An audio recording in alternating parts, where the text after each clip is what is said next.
Olá, meu amigo, meu irmão, que bom encontrar você mais uma vez neste culto dominical. Durante esses dias todos, Deus tem nos abençoado, Deus tem nos guardado, nós temos nos encontrado aqui através deste vídeo para juntos adorarmos a Deus.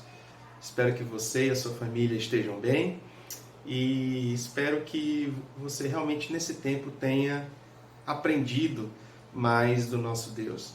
Que você tenha aumentado a sua relação, que a sua intimidade com Deus tenha aumentado, porque Deus busca corações que o desejam. Deus está em busca de corações que o agradem.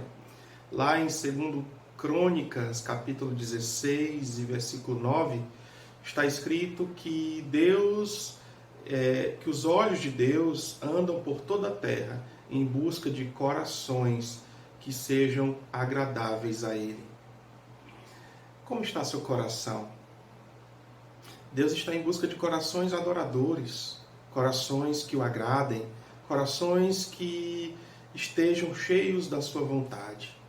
Foi assim com Davi, quando Samuel anunciou a Saul que o reinado dele estava sendo rejeitado por Deus. Samuel disse: Deus agora busca por toda a terra alguém cujo coração seja segundo a sua vontade. E essa pessoa foi Davi. Eu me lembro também de Jesus conversando com a mulher samaritana, onde ele fala que Deus está em busca daqueles corações que sejam adoradores, que adorem ao Senhor em espírito e em verdade. Deus está em busca de corações adoradores. Deus está em busca de corações agradáveis a Deus. Como está seu coração nesse tempo de tantas notícias ruins, de tanta dificuldade, de tanta ansiedade? Deus continua buscando as pessoas, buscando os corações que o agradam. E meu desejo, querido, é que nesse tempo você se deixe encontrar por Deus. Se deixe encontrar por Deus. Abra seu coração. Mostre-se humilde e agradável. Mostre-se atento à sua voz, à sua vontade. Porque assim você encontrará refúgio, descanso e paz diante a esse momento de tanta turbulência. E é nesse mesmo espírito de adoração que eu quero te convidar nesse momento a estar ofertando ao Senhor. As contas da igreja vão aparecer aqui no vídeo e gostaria que você, com o coração cheio de adoração, cheio de alegria, cheio de agradecimento ao nosso Senhor, pudesse estar realizando a sua oferta, entregando o seu dízimo para o sustento da casa de Deus. Não só isso, mas para a expansão do reino de Deus. Nesse tempo, a igreja tem sido um refúgio para muitos, não só no campo espiritual, onde temos dado aconselhamento, mas também na área social, onde temos ajudado a tantos através de cestas básicas, de remédios, de apoio de alguma forma. A igreja tem sido um refúgio, um apoio, um suporte a tantas famílias que estão sendo afetadas por esse momento da pandemia. Então, te convido nesse momento a estar ofertando, a estar realizando a sua oferta diante de Deus. Vamos orar? Senhor, meu Deus e meu Pai, que Tu possas estar abençoando a esse irmão que nesse momento vai estar ofertando, a essa pessoa que nesse momento está assistindo esse vídeo, que Tu possas guardá-lo, abençoá-lo, Pai. Que Tu possas, ó Deus, achá-lo nesse momento de dificuldade. Deus, que o Senhor possa consolar os corações, fortalecer os corações, de maneira que eles se tornem agradáveis a Ti. E que Tu venhas, Senhor, a se mostrar como refúgio forte diante desse momento de isolamento. Abençoa a todos nesse momento. Pai, guarda, abençoa. É o que eu te peço em nome de Jesus. Amém.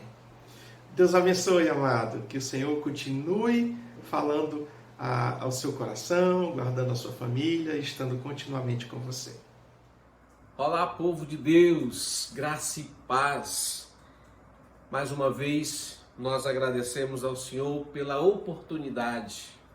Oportunidade essa onde nós temos de trazer até você, a sua casa, para a sua família, para você especialmente, a mensagem da poderosa palavra do Senhor. E eu quero convidar você para fazermos uma oração.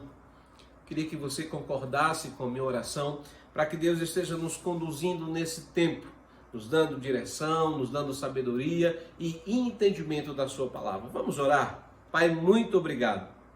Te damos graças por sua infinita bondade, te damos graças por seu cuidado para conosco. Obrigado pelo privilégio que temos de ter acesso à palavra, de ouvir, de pregar. Senhor, que nesse momento nós possamos estar com o nosso coração atento para ouvirmos o que o Senhor tem a nos dizer.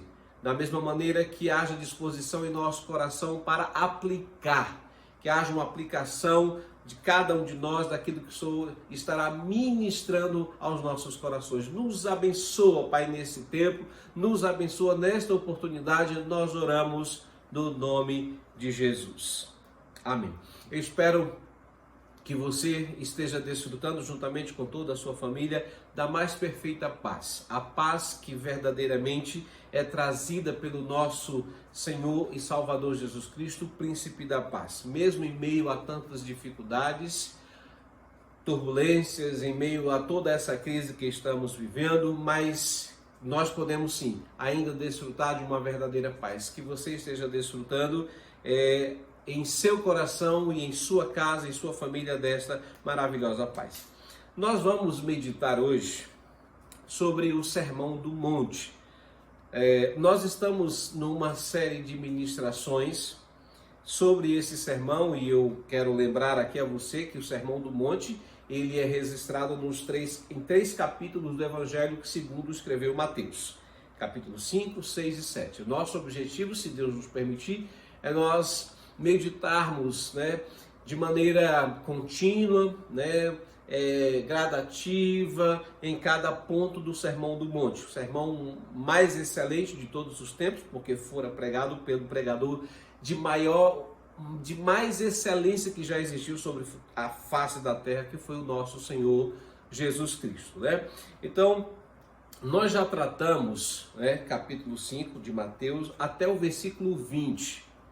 Tratamos sobre as bem-aventuranças, fomos até o versículo, né, até o versículo 13, mais ou menos em diante, 14, 15, do 16 e 17, né, 13 a 16, Jesus nos apresentou a identidade do cristão e a sua função, onde nós vimos ali ser sal e luz. E do 17 ao 20, que foi a última mensagem que nós pregamos, Jesus fez uma introdução para o que ele vai dizer agora, que é o que nós vamos começar a falar, uma aplicação do seu ensino. Então, do 17 ao 20, ele trouxe uma orientação, e eu quero só lembrar você aqui do que ele disse no 17 ao 20. Para o seu público, que eram os seus discípulos e a multidão, eles que estavam ouvindo ali a sua mensagem, ele disse o seguinte: olha, não pense que eu vim abolir a lei, não, eu vim simplesmente para cumprir, né? E então ele faz toda aquela orientação acerca da lei. Ele diz para os discípulos o seguinte: olha, o que eu vou ensinar está completamente em harmonia com aquilo que o Antigo Testamento apresenta, com a lei que foi dada por intermédio de Moisés, tá? A diferença, o que vai divergir, é o que o Senhor trazia em detrimento daquilo que era ensinado pelos escribas e fariseus, né? E ele encerra essa parte orientando os discípulos, fazendo um grande desafio. Imagine só, porque para aquela época, para os judeus, os escribas e fariseus eram, digamos assim, os especialistas tanto no entendimento, na interpretação e na vivência da lei. E Jesus faz um desafio aos seus discípulos no versículo 20 de Mateus 5, dizendo: olha, se a justiça de vocês não exceder a dos escribas e fariseus, vocês não entrarão no reino dos céus. Interessante, né? Imagine como é que os discípulos receberam essa orientação. Chegar perto de um fariseu, a um nível de vida deles, que era um nível inatingível, inalcançável,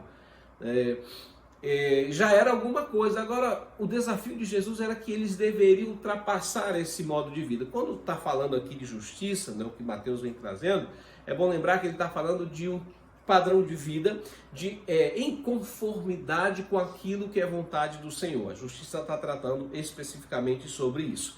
Mas o nosso texto que nós vamos trabalhar hoje é a partir do versículo 21, Mateus, capítulo 5, versículo 21 até o versículo 30. Essa é a nossa, né? Pretendemos tratar pelo menos esses dois exemplos que ele vai ilustrar. Ele vai trazer ilustrações daquilo que ele estava falando no versículo 17, ok? Então vamos ler o texto.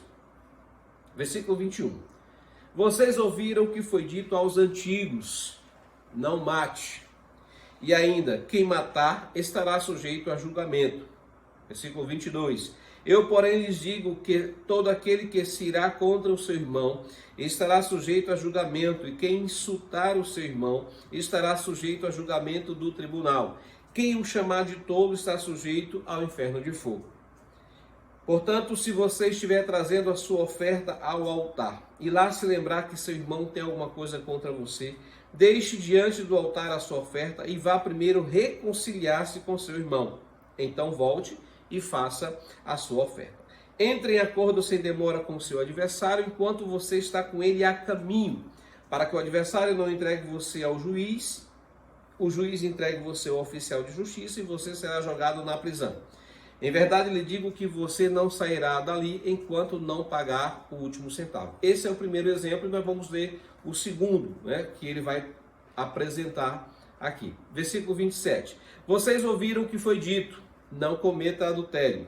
Eu, porém, lhes digo: todo aquele que olhar para uma mulher com intenção impura já cometeu adultério com ela no seu coração. Se o seu olho direito leva você a tropeçar, arranque-o e jogue-o fora. Pois é preferível você perder uma parte do seu corpo do que ter o corpo inteiro lançado no inferno. E se a sua mão direita leva você a tropeçar, corte-a e jogue-a fora, pois é preferível você perder uma parte do seu corpo do que o corpo inteiro para o inferno. Então, Mateus capítulo 5, versículo de 21 a 30. Jesus ele passa a apresentar aqui 6 exemplos acerca de sua interpretação da lei de Deus, né? O restante do capítulo 5 vai falar desses 6 exemplos. Nós vamos agora tratar sobre 2, onde ele vai fazer um paralelo entre a sua interpretação, entre a sua forma de apresentar a lei e a interpretação dos escribas e fariseus. Isso é interessante, que o contraste que é apresentado aqui não é entre a lei, é bom lembrar, né? Eu quero deixar bem claro que ele vai fazer um paralelo, não é entre o que a lei de Moisés apresenta e o que Cristo veio apresentar. Não, o paralelo, a contraposição, né, esse contraste se dá entre a forma que os judeus, os escribas e fariseus interpretavam a lei, apresentando para o povo, né, interpretavam a lei de Moisés, e o que Cristo apresentava. Então esse paralelo, essa diferença está na interpretação dos escribas e fariseus e daquilo que Cristo veio realmente apresentar. Mas onde está a diferença? Qual é a distinção? Né? Onde é que está a diferença em relação a isso? Paulo corrobora com isso, um fariseu, né? Paulo foi um fariseu, então ele vai corroborar com isso, falando dessa distinção lá em Romanos 7:9, quando ele especifica essa questão da letra da lei e do espírito da lei. Quando ele compreende isso, né? Então ele vai trazer esse relato. Então é exatamente essa distinção. O que os fariseus, a interpretação dos escribas e fariseus se fundamentava na letra da lei. Jesus veio trazer agora, né, mostrando para os seus discípulos, para as pessoas, que eles precisavam entender o espírito da lei. Depois que ele define sua atitude para com a lei, né, de que veio para cumprir, de que estava ali realmente advertindo os seus ouvintes, que ele precisava tomar consciência disso, ele vem agora com as ilustrações práticas. Então, esse versículo 21 em diante são ilustrações práticas que normalmente todas essas ilustrações começam com uma fórmula comum. Ouvistes, né, que foi dito aos antigos, eu porém vos digo. Essa expressão, essa fórmula, não está dizendo, olha o que Deus disse, olha o que eu digo. Não. Ouvistes o que foi dito aos antigos, está dizendo, olha, ouviste a interpretação que os escribas e fariseus, os mestres da lei, trouxeram para vocês, e agora o que eu vou dizer para vocês. Então nós vamos analisar. É bom lembrar que os escribas e fariseus sempre foram culpados de reduzir o sentido e até mesmo os requisitos da lei. Vamos para o versículo 21, preste sua atenção. Vocês ouviram o que foi dito aos antigos, não mate. Eu estou lendo aqui na nova versão, né, a RNA, Almeida atualizada, por isso que está dentro, né, desse contexto aqui, não mate. E ainda, quem matar estará sujeito a julgamento. Existem 2 críticas aqui que são feitas e a gente precisa ressaltar. Primeiro, uma delas é que os escribas estavam acrescentando algo ao mandamento. No mandamento, ou mandamento apresentado, né, por intermédio de Moisés, né, Moisés traz a lei, Deus traz a lei através de Moisés, só existe que é o 6º mandamento, não mate, ou não matarás, ou não matar. Esse é o mandamento. O que foi que eles fizeram? Eles acrescentaram essa injunção, quem matar estará sujeito a julgamento. E o que é mais grave é que eles colocaram a consequência ou a punição da desobediência a esse mandamento. Eles colocaram, né, eles restringiram a uma punição local, no tribunal local, ou seja, um tribunal referente ao sinédrio. Eles não mencionam aqui o juízo divino. O que eles fazem com isso? O que os judeus, o que os escribas e fariseus fizeram com isso? Eles estão simplesmente despindo o mandamento do seu verdadeiro e grandioso conteúdo, reduzindo meramente o quê? A uma questão de homicídio literal. Aí nós temos aqui um comentário de Sproul, um teólogo norte-americano, que já está com o Senhor, bastante conhecido, de vários livros, ele disse o seguinte, que quando a lei foi dada a Moisés, ela foi dada de maneira elíptica, de forma elíptica, e ele explica o que é isso. Ou seja, nem todo o conteúdo inerente ao mandamento foi expresso em palavras. Né? Essa é um comentário de Sproul. Ele diz que quando existem essas elipses na lei, isso significa que além da proibição, a lei proíbe também o contexto mais profundo relacionado ao ato em questão. Ou seja, quando Deus diz que não devemos matar, isso consequentemente significa que nós não devemos fazer qualquer coisa que prejudique a vida do próximo. É essa interpretação, que o Senhor Jesus traz, diferente da interpretação dos escribas e fariseus, só que eles não entendiam dessa forma. Eles tinham reduzido a lei tudo numa questão legal, numa questão da mera letra da lei. Era esse o problema. Agora, por que eles faziam isso? Qual era a intenção deles? Ou seja, desta maneira, entendendo ou interpretando a lei apenas pela letra da lei, eles se sentiam tranquilos acerca da lei, no tocante a esse ponto, não se sentindo culpados de cometer tal delito. Então, na concepção deles, eles estavam o quê?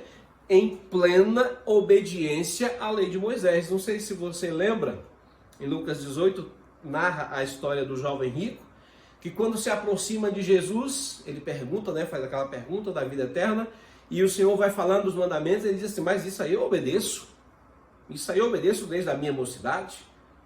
Ou seja, pela letra da lei, ele não tinha matado, ele não tinha roubado, ele não tinha adulterado, beleza. Aí o Senhor faz uma pergunta e traz uma orientação para ele, pega tudo que você tem, vende, dá aos pobres, vem e me segue. Aí foi onde ele foi confrontado com aquilo que de fato ele não estava vivendo. O Senhor vai retrucá-los exatamente, ou seja, quando eles falavam não mate, porque se você matar você está sujeito a julgamento, aí o Senhor complementa, olha o que ele vai dizer. Eu, porém, lhes digo que se você se irar contra o seu irmão, estará sujeito a julgamento. Insultar o seu irmão, estará sujeito a julgamento no tribunal. E se chamar de tolo, estará sujeito ao inferno de fogo. Olha interessante.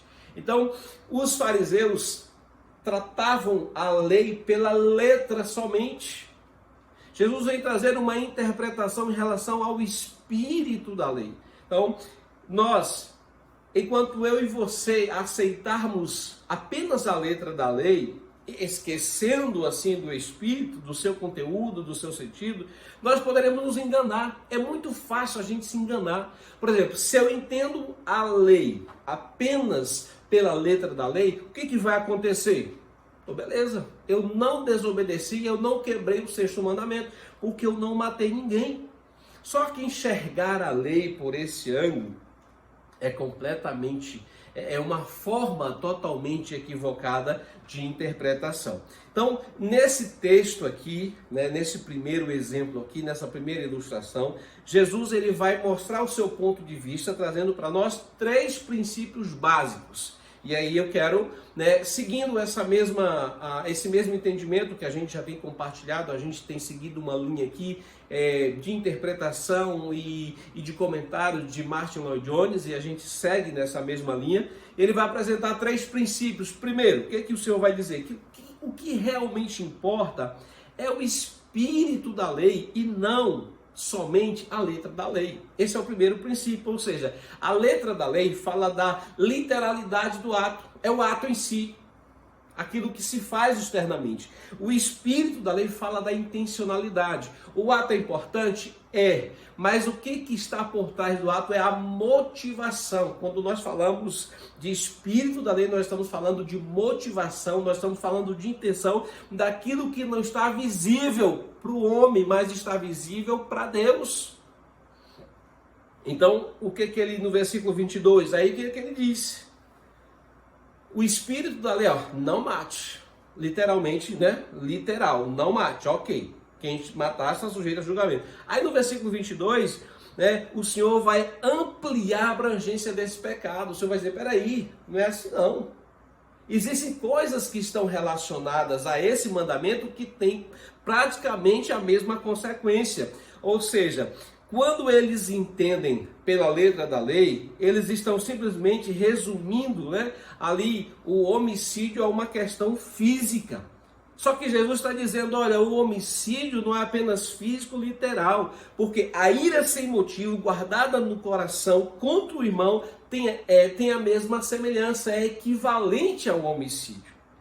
É como se nós pudéssemos interpretar esse versículo assim: quem quer que se encolerize contra seu irmão, sem qualquer causa justa, corre o perigo de ficar sujeito a julgamento. Então, Jesus nesse contexto aqui está enfatizando de uma maneira muito contundente, né, muito incisivo, que o espírito da lei, tolerar a ira em nossos corações, de acordo com o que o Senhor nos ensina, é nos tornar culpados de algo que, à vista de Deus, equivale ao homicídio. Então, quando nós toleramos no nosso coração a ira contra o nosso irmão, quando nós alimentamos essa ira, de acordo com o que o Senhor nos ensina aqui, é nos tornar culpados de algo que, para Deus, equivale ao homicídio. É muito forte. Esse ensinamento é muito profundo, essa interpretação do Senhor. Quando nós nutrimos ressentimentos, nós odiamos, nós temos sentimentos desagradáveis e outros sentimentos negativos em relação a qualquer pessoa, sem qualquer motivo, isso é idêntico ao homicídio. Desprezo, zombaria, é isso que ele está dizendo no versículo 22 aqui. Eu, porém, lhes digo que todo aquele que se irá contra seu irmão estará sujeito a julgamento. Quem insultar o seu irmão estará sujeito a julgamento do tribunal. Quem chamar de tolo estará sujeito ao inferno de fogo. Veja a abrangência do pecado. Enquanto eles estavam contentes, como às vezes nós, se perguntássemos aí para nós, você já quebrou o sexto mandamento? Não, eu nunca matei ninguém. Não, eu nunca dei um tiro, eu nunca assassinei. Não, eu não sou assassino. Mas olha o que o Senhor está falando para mim e para você nesse momento. O assassinato, ele não envolve somente a destruição da vida física, como entendiam os fariseus, mas também envolve a tentativa da destruição de sua alma, de sua reputação, de seu espírito. Quando nós denegrimos, quando nós falamos mal de uma pessoa, quando nós estamos acusando alguém, quando nós estamos denegrindo a imagem de uma pessoa, nós estamos destruindo a sua reputação. E desta feita, segundo a interpretação das Escrituras, nós estamos no mesmo nível, ou seja, praticando um homicídio contra essa pessoa. Dessa forma, o que a gente precisa entender? Como é difícil nós nos submetermos, nós cumprirmos a essa lei. A compreensão dos escribas e fariseus, para eles era viável, porque de uma certa forma eles se enganavam. Com essa maneira eles estavam se enganando, achando que eram justos diante da lei, porque eles não matavam, eles não roubavam, mas em compensação tudo aquele que tinha a ver com o ato em si, como vem a interpretação, eles estavam completamente em desobediência. Então o Senhor nos ensina um princípio, para mim e para você, que o mais importante é o espírito da lei. O mais importante é o espírito da lei do que a letra da lei. Tá? Então isso é o que ele nos ensina, mas tem um outro princípio que ele vai nos ensinar. Segundo princípio, nossa atitude não deve ser apenas negativa, e sim positiva. Versículo 23 e 24. Acompanhe comigo. Portanto, se você estiver trazendo a sua oferta ao altar, e lá se lembrar que o seu irmão tem alguma coisa contra você, deixe diante do altar a sua oferta, e vá primeiro reconciliar-se com seu irmão, e então volte e faça a sua oferta. Veja como é interessante. Ao enfatizar o aspecto negativo, ele passa a considerar o lado positivo.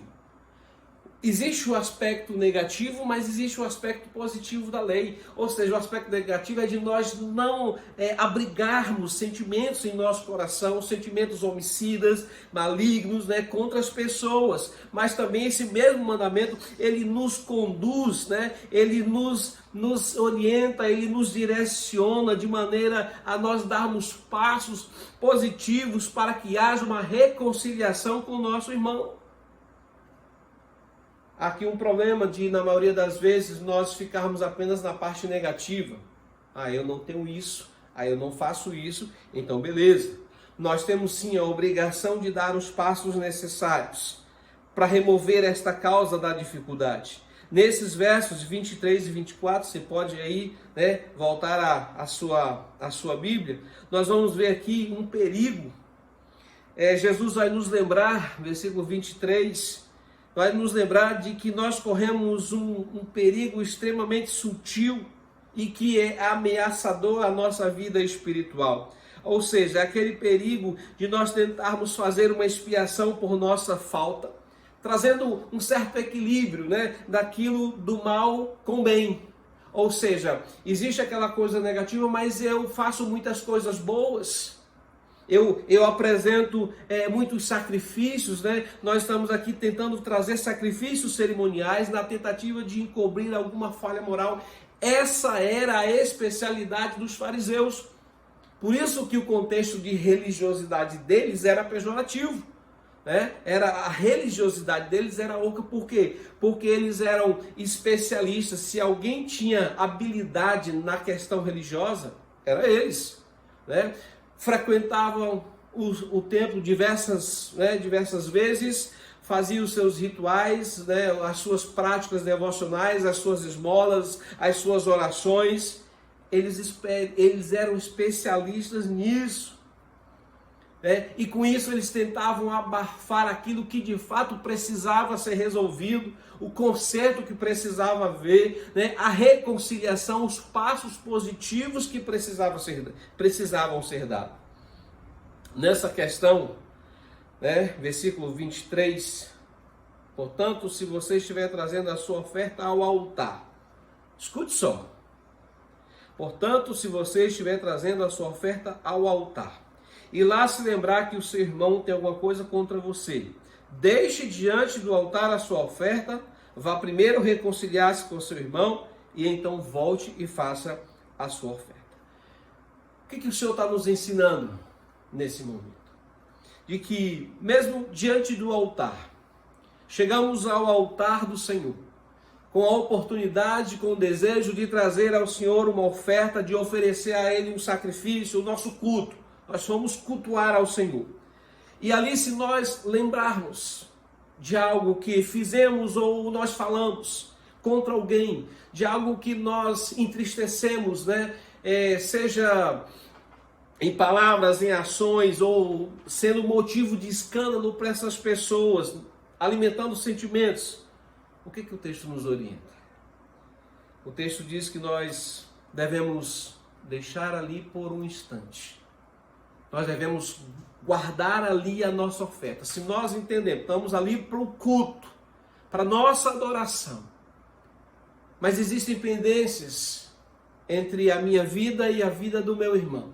E eu percebi ali, se eu tenho ira, ressentimento, eu guardo mágoa, vários outros sentimentos. Naquele momento, Jesus diz o seguinte: deixe ali a sua oferta. Mas não é para você deixar de cultuar, não, meu irmão. Não é para você parar e, não, então não vou para a igreja, então não vou para o culto. Não, ele está dizendo, deixa a sua oferta, para ali por um momento e vai procurar o seu irmão para um conserto. É necessário que eu procure consertar primeiro a situação com meu irmão. Hernandes Dias Lopes diz que reconciliar-se com os desafetos deve preceder a oferta do altar. Primeiro Deus aceita a vida do adorador e depois a sua oferta. Aos olhos do Senhor não há qualquer valor no ato de adoração. Preste sua atenção. Escute bem.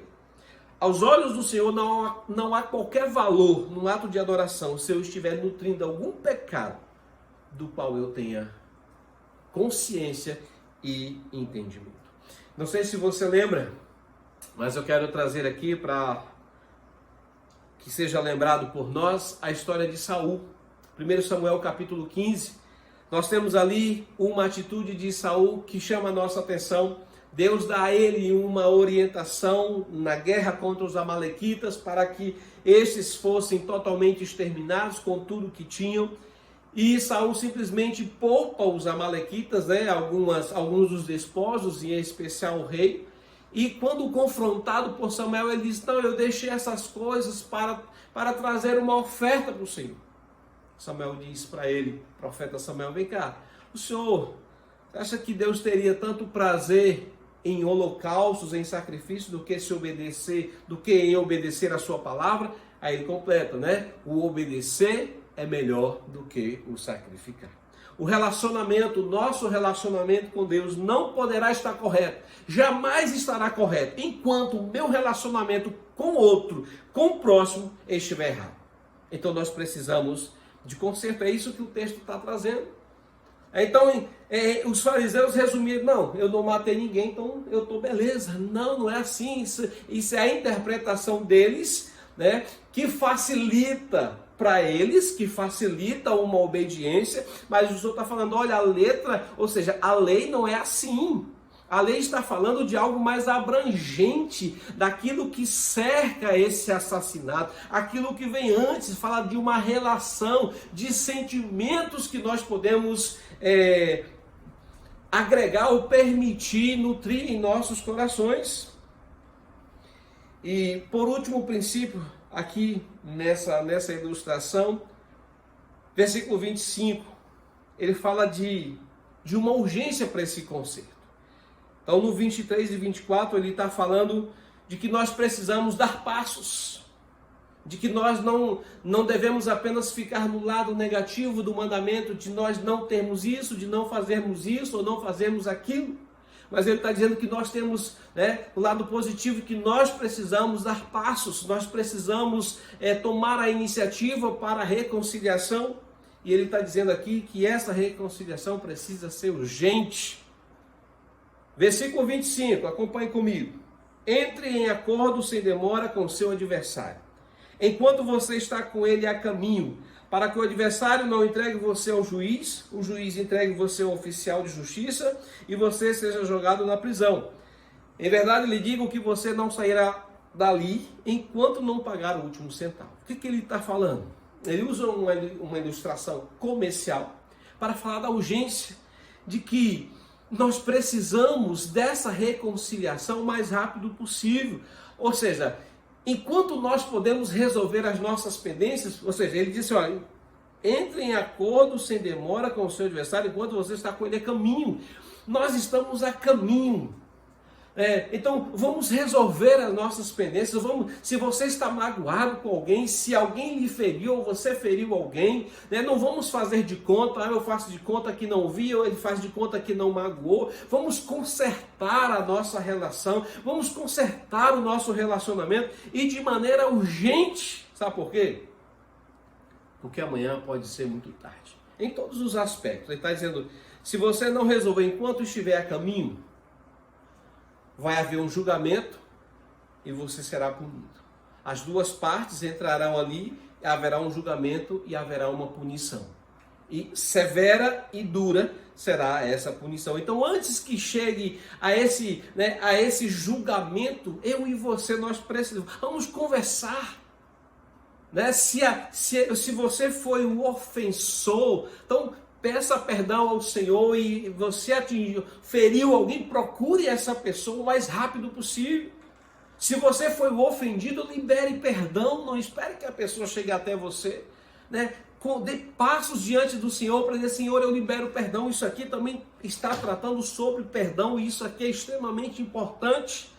E é isso que o Senhor quer trazer para nós. Então, nesse primeiro exemplo, nessa primeira ilustração, ele traz 3 princípios para nós, falando do seu contraste em relação aos escribas e fariseus. Primeiro ele diz que o que mais importa é o espírito da lei e não a letra da lei. Segundo, que o aspecto do mandamento não é apenas o negativo, mas tem o positivo, aquilo que nós devemos fazer e não só aquilo que nós não devemos fazer. E terceiro, ele fala de uma urgência que nós precisamos ter. Por quê? Por causa do nosso relacionamento com o Senhor. Esse é o primeiro exemplo, mas nós vamos para o segundo. O segundo é do versículo 27, ele vai tratar a mesma coisa.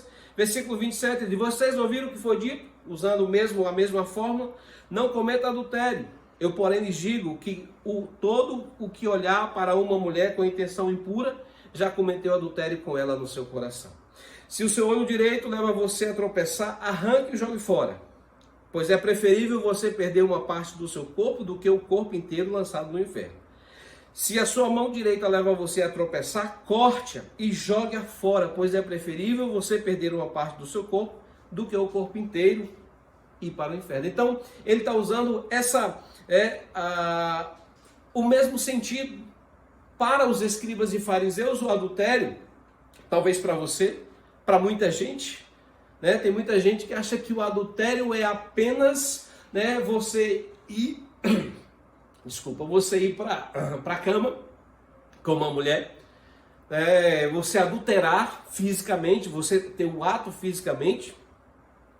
Mas o que Jesus está dizendo aqui é algo mais abrangente. O adultério não é apenas o ato físico. Se você olhou, não é aquele olhar de relance, é aquele olhar de foco, de intenção. Se houve motivação, se houve um sentimento lascivo em seu coração, você cometeu adultério. Você adulterou. Então, com isso, o que Jesus estava dizendo? Olha a exigência da lei. A exigência da lei é muito mais profunda. E ele diz para eles, então o que você tem que fazer? Se é uma ação radical, nós precisamos de uma postura radical. Existem diversas interpretações sobre esse texto, 29 e 30.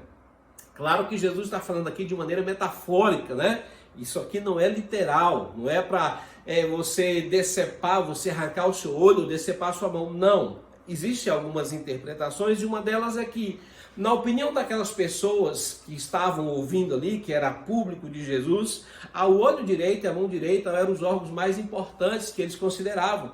Então, como se Jesus dissesse: olha, tome uma atitude radical. Se existe alguma coisa na sua vida que está fazendo você pecar, seja radical, mesmo que aquilo seja o mais importante para você, o olho direito e a mão direita. É isso que o Senhor está falando. Diante de uma situação de pecado, nós precisamos, ou eu sou radical contra o pecado, ou o pecado será radical contra a minha vida. Então, nesses dois exemplos, é isso que o Senhor está trazendo para nós. É essa diferença, é essa distinção de letra da lei, de espírito da lei. Então, para os escribas e fariseus, os religiosos, eles estavam, beleza, sexto e sétimo mandamento, eles estavam em obediência. Jesus está dizendo que não. Guardar sentimento, guardar ressentimento, ódio, ira, zombaria, escárnio contra o seu irmão equivale a homicídio, você assassina do mesmo jeito.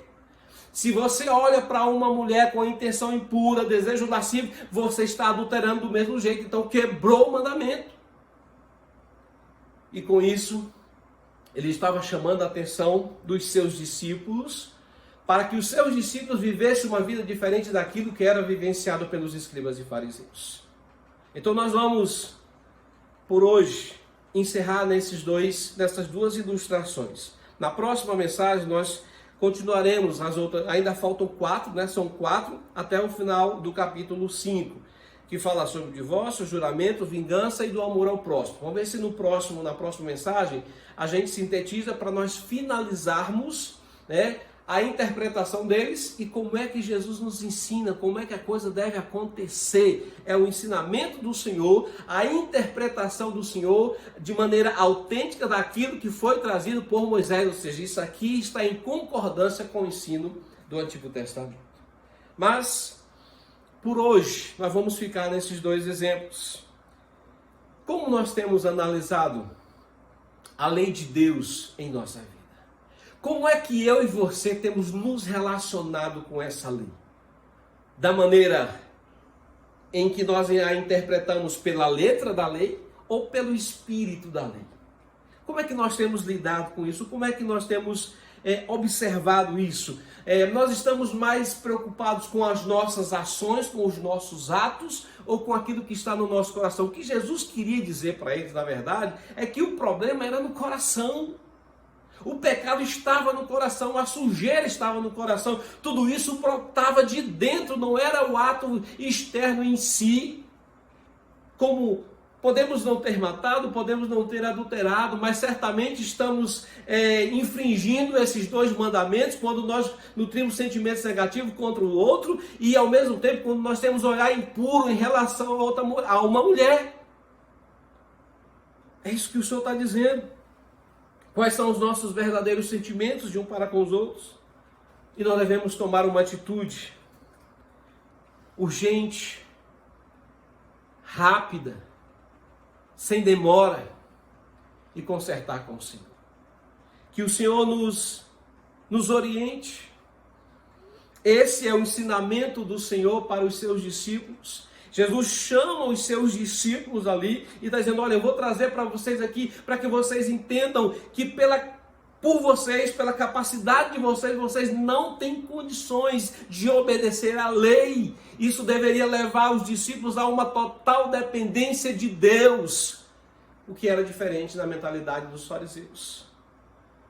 Que possamos entender isso, a gravidade, e quanto mais nós entendemos que nós somos incapazes de obedecer à lei do Senhor, mais dependentes nós devemos ser daquele que cumpriu a lei, daquele que é o fim da lei, daquele que obedeceu cabalmente a lei, nos submeter ao Senhor, porque nele nós podemos sim, nele nós podemos obedecer a tudo isso aqui. Que a graça do Senhor Jesus seja sobre a sua vida. Que o Senhor nos ajude a entender a cada dia a sua palavra.